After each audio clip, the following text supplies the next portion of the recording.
Hello everyone. Hi, This is Devlina I'm Pragati here. and today we have come up with this topic called the conflict toolbox. Oh my god, conflicts, they're so much a part of us. None of us wants to be in a conflict, but invariably we find ourselves in conflict, right? Absolutely. Conflict are an integral part of our interpersonal relationship. And sometimes even with ourselves. And sometimes even fight with God. Do we or do we not? So conflict resolution or conflict management becomes a majorly important thing in our lives. So there are three facets to it. One is the choice that we have every time we are in a conflict. Second is how we handle it. And third is complete management of it. So we are going to do this 3-part series which we'll come up with, and we want to discuss and we want to basically bisect and dissect this whole concept of conflict and how we can use it to our advantage rather than let it rule our lives and make ourselves miserable about it. Because it's like when it's raining, whether we like it or not, we put up with the flooded streets, we put up with the potholes. We are just a little prepared for it. So even though it makes us a little uncomfortable, we still know that it's handleable. So the first point to do whenever we are in a conflict is to ignore it and move on. Easier said than done. No, but jokes apart, when you think of the choices that you have in the face of conflict, it suddenly empowers you. It suddenly makes you feel a lot less helpless. The thing with conflicts is, whenever we are in a conflict, we always feel we don't have a choice. We start feeling completely helpless. We start feeling hopeless about the situation. And the person with whom we are in conflict with, we start feeling as though the person doesn't love us enough. And we are the most miserable human beings on earth for feeling that kind of a tension in any kind of relationship. Yes. So if we can ignore it. But if we can't, let's just see how do we move on with it. The second thing that you could actually do is make a sincere apology. Let's say the other person says you yelled at me, and instantly what do we say? No, I didn't yell at you, okay, I was very soft. Instead, if we just said, I'm sorry that you felt like that, what is it that you didn't like about my tone? See, in a conflicting situation, why does this situation arise if we look at it? Is because two people involved are constantly trying to say that I'm right, you're wrong. Yes. And if we could just be okay with the concept of multiple rights, conflict actually would not become a knot. It's like a rubber band that we see, You've seen knots in those rubber bands that we have. If you try and pull it apart, it just becomes more tight. Absolutely. It's very difficult for us to sometimes accept the fact that we can be wrong. Yes. We are so defensive about this whole wrong business. We just don't want to think that I'm wrong. And when another's giving me that feedback I'm wrong, I'm doubly mad. Yes, so instead of at that point, I could just focus on the feelings. Perhaps the other is feeling that I'm not paying much attention to him or her, or I'm not validating his or her experience. Then it would be easier for me to just empathize and just say sorry. And this brings us to point number 3. How we could actually do it is sometimes we're just using humor.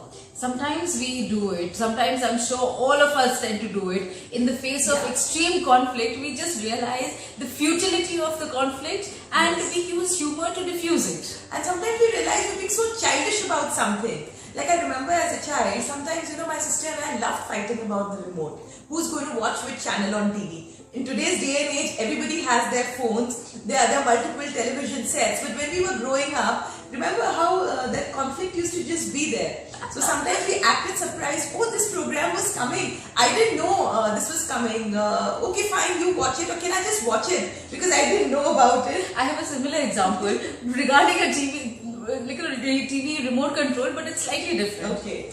This was me and my husband. We used to always say, who has the control of the house? Yeah. We started saying that the remote control is basically not just a remote control for the television, it was the control of the house. Exactly. So instead of initially we used to bicker about this whole thing of who's going to watch a TV show, but we realized that since we want to diffuse the anger or hostility about these little things, so we started using this as humor. So instead of saying where is the remote or pass me the remote, remote, or I want to see this, we would say who has the control of the house. Yes. And the next point is, if we can't do that, we just need to say no. You know, a lot of times we try and appease our loved ones or even our co-workers or people whom we are meeting on a regular basis, because we feel if we say no, the person's going to feel bad. What we don't realize is we may have said yes, but what we start feeling is resentment, and that somehow seeps into our attitude. So exactly that negative state that we were trying to avoid, or that interpersonal conflict that we were trying to avoid, just seeps in. Pragati, if you again notice, just saying that word no is very freeing, very emancipating. It's very liberating. It's very liberating. Only thing is, we sometimes have to just start accepting no from another also. Yes. But saying no still is the easier bit. It's just when we have to hear no from another, that becomes very tormenting. Because you know what we start feeling is the person is saying no means the person is saying no to my experience, to my feeling, is rejecting me as a person. Yes. So we need to realize that no does not mean you're invalidating another. It's just a different perspective. Like you are wearing military green, I'm wearing black and white. It's okay. So, and the last point is, check it out, ask questions, get more information about it. In the middle of the conflict, sometimes it's very difficult because all you want the other person to know is where you are right. Instead, see, two people want the other to understand their perspective. If only we start thinking that maybe the other is not getting my perspective, if I start understanding another's perspective, situation might change. Absolutely. And I may just get more information on the thing. You know, why is the person feeling so upset? Why is it that the person is saying no for something? And when I have more information, it's easier for me to just go into that person's shoes and see things from her perspective. Absolutely. So instead of waiting for another to see my perspective, if only I can change my attitude towards understanding another person's perspective through questioning. Yes. I'm not God Almighty. I might not know every dynamics of the situation. If I don't understand something, it's better if I ask another what's going on. Where am I missing the link? And you know, when we ask another, we always feel we have choices. We are back to exactly where we started. Every time we feel we have a choice to act in a particular way in a conflict, we are on our way to managing it. Absolutely. So we are not that helpless, hapless soul. Yes. And we do have choices in every situation. Only thing is, we got to be a little mindful about it and realize it. And if we are anchored in our own self, then even in the midst of conflict, you know, we kind of don't feel threatened.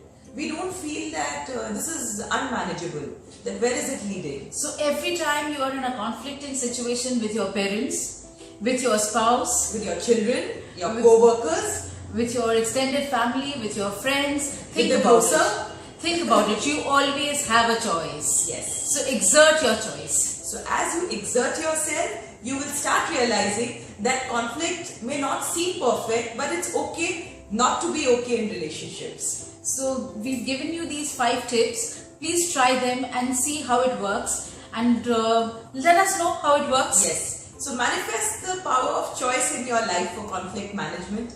See you next week. Bye-bye. It works only if you work at it. Absolutely. With that, we sign off. Bye. Bye-bye.